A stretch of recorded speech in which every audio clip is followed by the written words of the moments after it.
Hello, my friends. Welcome back to day 12 of 12 Days of Rilke. This is also the last day of Christmas, which means tomorrow is Epiphany, which means we're going to be starting I have every intention at least, of starting a new series on this channel. And I hope you'll join me for that, whatever it will be. I'm not to the recording process on that yet, so I don't know. I'm actually bouncing back and forth between two different books of the Bible. It's like 44 episodes, though, so we'll see how it goes. Okay, letter number 10. You must know, dear Mr. Kappas, how glad I was to have this lovely letter from you.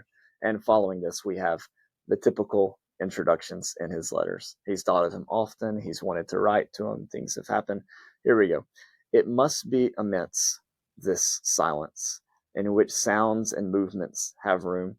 And if one thinks that along with all this, the presence of the distant sea also resounds, perhaps as the innermost note in this prehistoric harmony, then one can only wish that you are trustingly and patiently letting the magnificent solitude work upon you. The solitude which can no longer be erased from your life. He says, so this silence you're participating in is part of the vast silence, the one solitude. And the solitude it may be God. We might name the solitude as God. And he says, and now that you've participated in it, now that you've heard the distant harmonies that have been going on from before history, you can never go back. Now that you hear them, they are part of you. They cannot be erased from your life. He says, which in everything that is in store for you to experience and to do will act as an anonymous influence, continuously and gently decisive.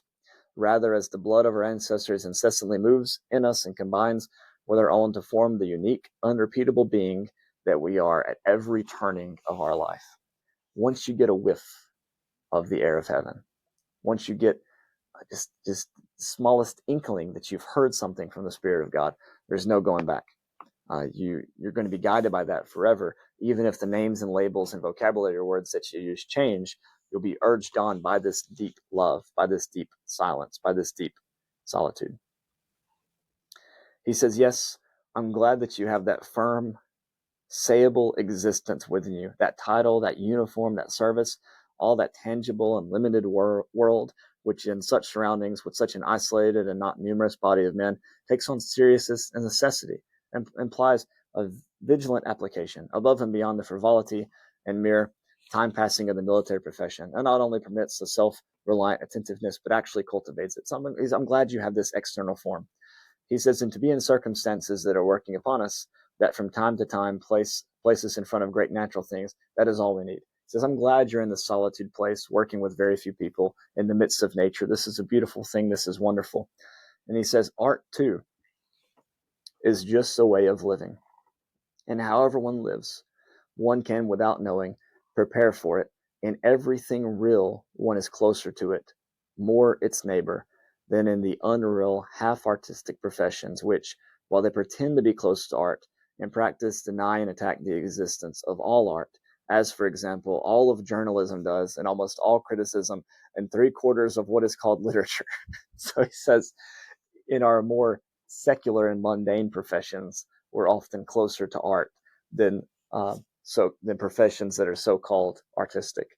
And so this reminds me of the secular sacred divide. One of the things we have to learn to cultivate is that working in carpentry or working in plumbing or working as a chef or working as a mom or working as a daycare worker or as a school teacher is sacred. It is spiritual. Ministry jobs like the one I have can arguably be more secular than secular jobs. And yet I think that's what he's getting at here too. He says, I'm glad, in a word, that you've overcome the danger of landing in one of those professions and are solitary and courageous somewhere in a rugged reality. See, someone who is preaching and teaching and talking about God, even though they're in a profession that's not really part of it, that really shows a genuine calling. Whereas someone who's preaching and teaching and talking about God within a profession that sets them up for that may just be doing it to get a paycheck.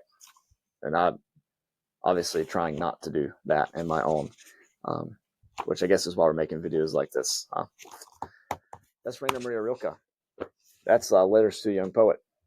That's 12 Days of Rilke, 12 Days of Christmas. Tomorrow we'll start a new day, and we'll see what that